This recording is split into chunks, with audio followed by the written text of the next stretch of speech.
My name's Marika, and this is a short, hopefully, testimony of my journey to Christ. So just a little bit of background. I'm a local lady. I grew up in Reading in what was actually a very happy family home. My mum and dad were happily married.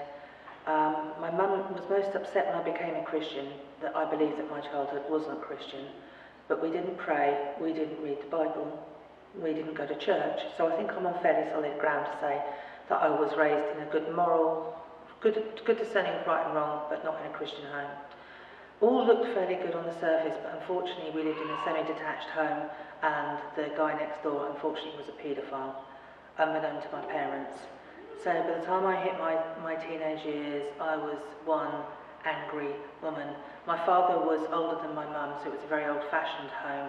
So very old-fashioned, very restrained, with next door wasn't a good mix. And I really struggled. By the time I hit my mid-teens, there were lots of thoughts of suicide, a lot of drama. I was incredibly attention-seeking and very angry. By the time I was 17, I met a boyfriend who was to be my first husband. And between us, we were both very broken and both well matched in that. And I wanted power, and I wanted it quick. So we went to the occult. It was a very interesting journey of starting with mucking around with Ouija boards and suddenly realised that actually mucking around, it wasn't. It was real, it was powerful, and oh my gosh, it was dangerous. He was a very heavy drinker, but it was enough of a pull to get him out of a pub very early in the evening. So that for me was another plus. It was a good one. And we started to get into some fairly serious mischief with that.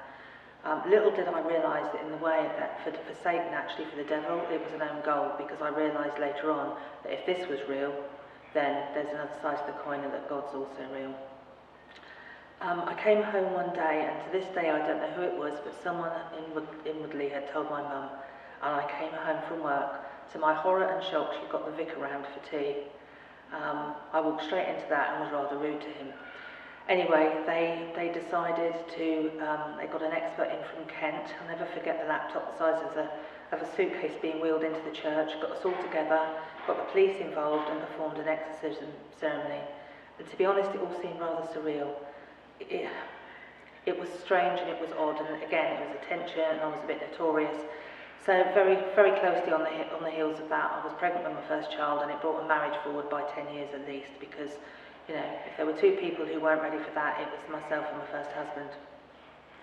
Lots of domestic violence throughout the 10 years, lots of separation, lots of loneliness, lots of damage to my children, heartbreak. And right at the end of those 10 years, I'd separated twice before.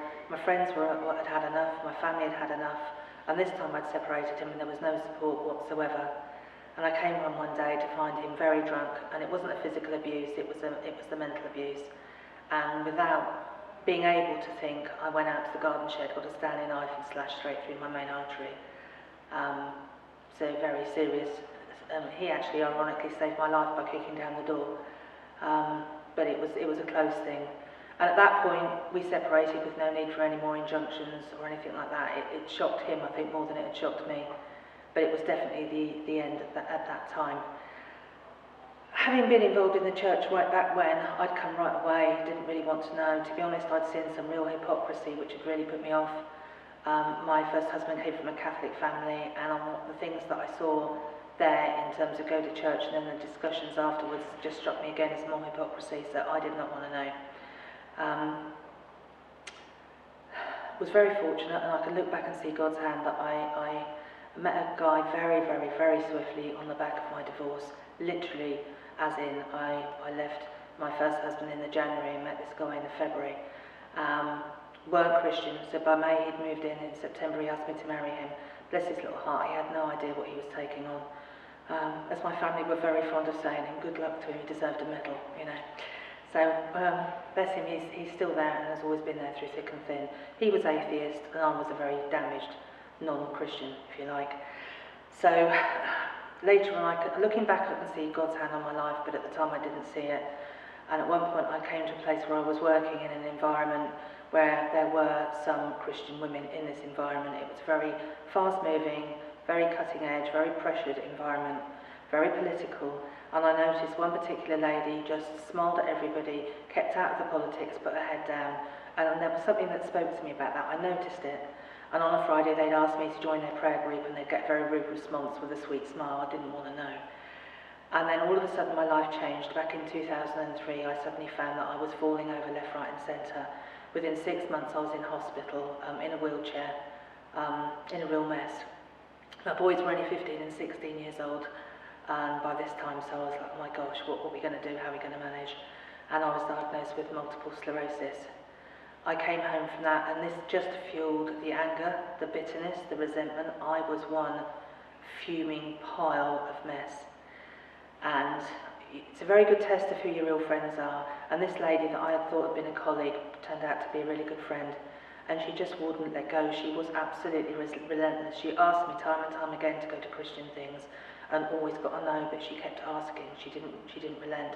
And eventually, in absolute hopelessness, she asked me to go to a Christian event. And 2 reasons. I said to her I'd run out of the ability to say no, and it was more than that. I'd run out of hope for anything else. This was my only hope left of possibly a future, because I just didn't want to be here. And I went up to I went up to a church near London, and it was an amazing experience. It was an experience with Christ, and I was blown away. My son, who'd offered to drive, was equally blown away. Being stubborn, it took me a year to phone and say, okay, you're going to church. And then I went along to the church, and probably originally it wasn't an experience in a Holy Spirit way, but I liked the music, thought I might get my sons in there, and used my disability for the amount of carers that just had to accompany me. So I dragged people in via control and manipulation. And my boys were down a rung path by then, so it was to be, well, if you want some money for your weeds, then you're going to have to go to church, and then I'll lend it to you. That is not recommended in the Bible, I have to say, but it did get some bums on seats, and God did use it. And then my journey has been phenomenal from there. My atheist Freemason husband came out of Freemasonry. We were baptised together later that year, and it'll be a decade this year, and it's been such a journey.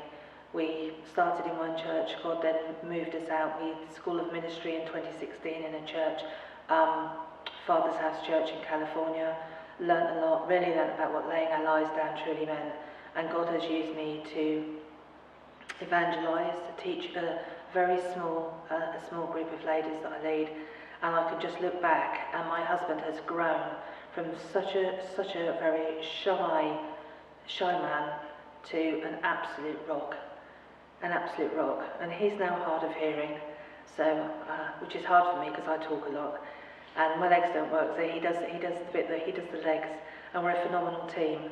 But honestly, now my life isn't easy. My physical disability is growing all the time. It stops me in many of the things that I want to do, that I enjoy doing. My energy levels are very difficult. But if I had 2 buttons before me, one that I could press and I'd be fully healed, but there'd be no Jesus.